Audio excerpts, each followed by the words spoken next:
नमस्कार, हिमाचल समाचार में आपका स्वागत है। आज के मुख्य समाचार। मुख्यमंत्री ने कहा, आगामी बजट में विशेष बच्चों के कल्याण के लिए लाई जाएगी नई योजना।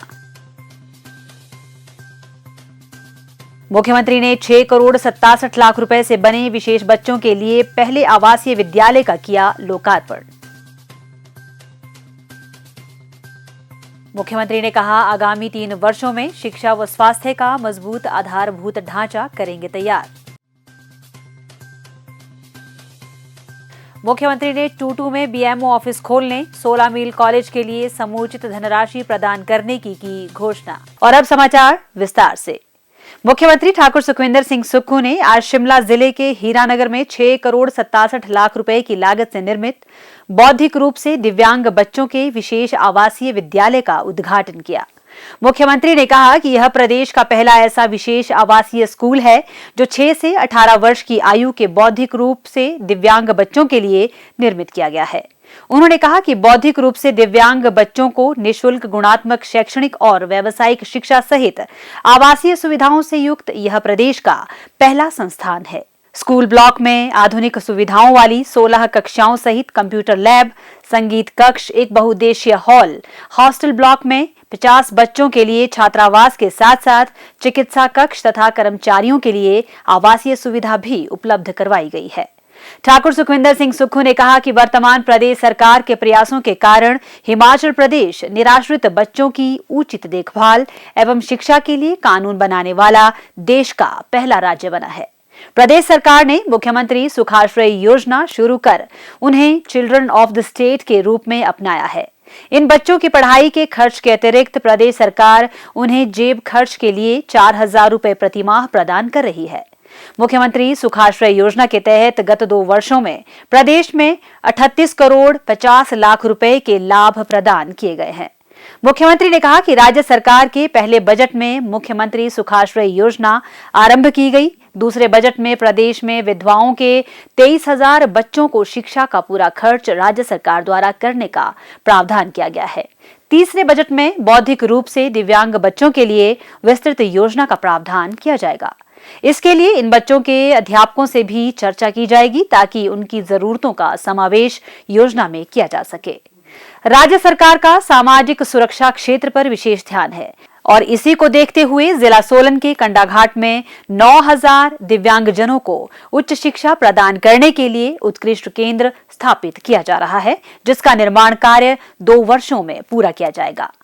राज्य सरकार दिव्यांगजनों को शिक्षित व प्रशिक्षित कर समाज में सम्मानपूर्ण स्थान दिलाने के लिए निरंतर प्रयास कर रही है।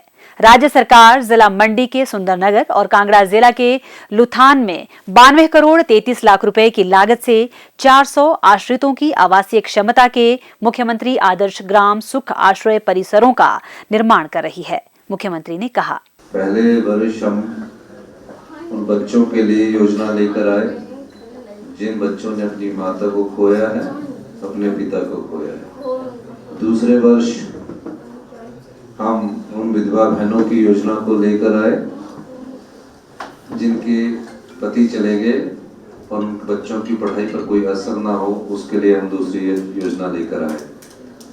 और अब साथ ही हम दिव्यांगजनों के लिए भी योजना लेकर आए।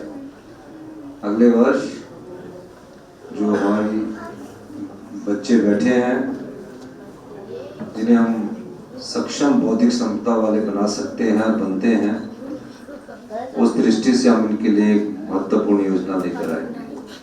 मेरा मानना है ये बच्चे हमें दिशा दिखा सकते हैं अगर हम इनका सही रूप में ख्याल रखें। हमारी सरकार इस चीज का पूरा ख्याल रखेगी और मैं आपको विश्वास दिलाता हूं कि एक सार्थक योजना के साथ हम आपके बीच में हैं। मुख्यमंत्री ठाकुर सुखविंदर सिंह सुक्खू ने आज शिमला जिले के टूटू में 4 करोड़ 50 लाख रुपए की लागत से निर्मित विनियमित मंडी का लोकार्पण किया। इस मंडी में 8 दुकानें, नीलामी मंच, किसानों को ठहरने के लिए 20 बिस्तरों की डोरमेट्री व सार्वजनिक कार्यक्रमों हेतु एक बड़ा हॉल और अन्य मूलभूत सुविधाएं होंगी। मुख्यमंत्री ने कहा कि इस मंडी के बनने से धामी, घणाटी, मजठाई, बागी, धमून, बायचड़ी, ढांडा, चायली, नेहरा, देवनगर, गलोट, जुबड़हट्टी, रामपुरी, शकराह व कालीहट्टी आदि पंचायतों के किसान लाभान्वित होंगे। उन्हें अपनी नकदी फसलों और सब्जियों के उचित मूल्य प्राप्त होंगे। उन्होंने कहा कि इससे पहले उन्हें अपने उत्पाद बेचने के लिए शिमला आना पड़ता था, जिससे उनके समय के साथ साथ आर्थिक नुकसान भी होता था। उन्होंने कहा कि इस मंडी के निर्माण से इन पंचायतों की लंबे समय से चली आ रही मांग पूर्ण हो गई है। ठाकुर सुखविंदर सिंह सुक्खू ने कहा कि राज्य सरकार किसानों को उनके उत्पाद के उचित मूल्य सुनिश्चित करने के लिए प्रदेश के विभिन्न क्षेत्रों में विनियमित मंडियों का निर्माण कर रही है। उन्होंने कहा कि किसानों बागवानों के घर द्वार के समीप मंडियों के निर्माण से न केवल उनकी आर्थिक स्थिति सुदृढ़ हो रही है, बल्कि उनके समय की भी बचत हो रही है। मुख्यमंत्री ने टूटू में बीएमओ ऑफिस के साथ साथ पर्याप्त चिकित्सक नियुक्त करने की घोषणा की। उन्होंने बडहैरी शिल्ली हीरानगर सड़क के लिए 2 करोड़ रुपए देने का आश्वासन दिया। उन्होंने टूटू के 2 वार्डों में सीवरेज सिस्टम की सुविधा उपलब्ध करवाने और एम्बुलेंस रोड के निर्माण का आश्वासन दिया। उन्होंने कहा कि 16 मील में महाविद्यालय भवन के निर्माण के लिए राज्य सरकार समुचित धन उपलब्ध करवाएगी। उन्होंने 2 शमशान घाट के निर्माण के लिए 10-10 लाख रुपए और गौशाला के लिए भी 10 लाख रुपए प्रदान करने की घोषणा की। उन्होंने कहा कि राज्य सरकार ने प्राकृतिक खेती से उत्पादित 4000 क्विंटल मक्की को 30 रुपए प्रति किलोग्राम की दर से खरीदा है और आगामी वर्ष से 40 रुपए प्रति किलोग्राम की दर से प्राकृतिक खेती से उत्पादित गेहूं की खरीद की जाएगी।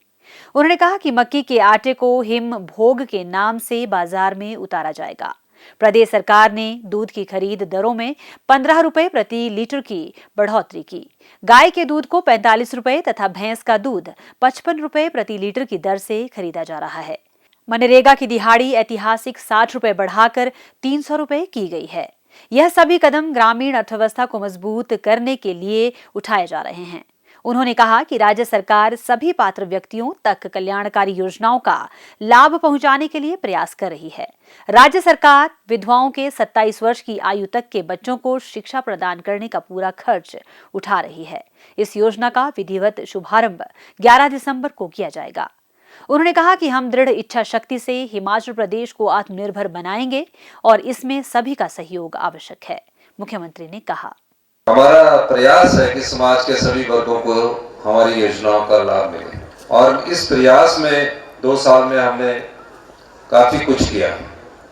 जहां तक बागवानों की बात है, जब आपदा प्रदेश में आई, पूरा प्रदेश आपदा की लड़ाई लड़ रहा था और प्रदेश की जनता ने हमें उस आपदा में भरपूर सहयोग दिया।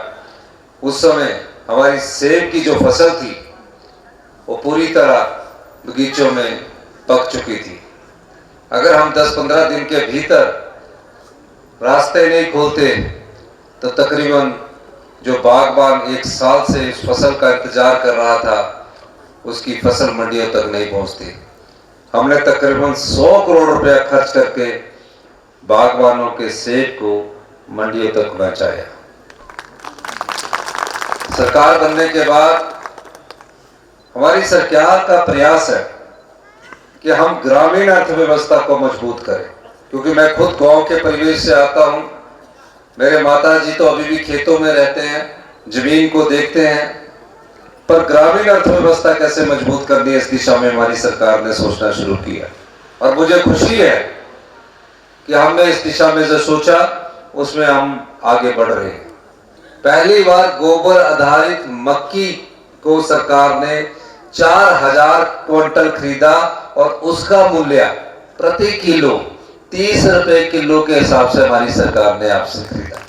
अगली बार जो गोबर आधारित गेहूं होगा उसको हमारी सरकार 40 रुपए किलो के हिसाब से खरीदेगी।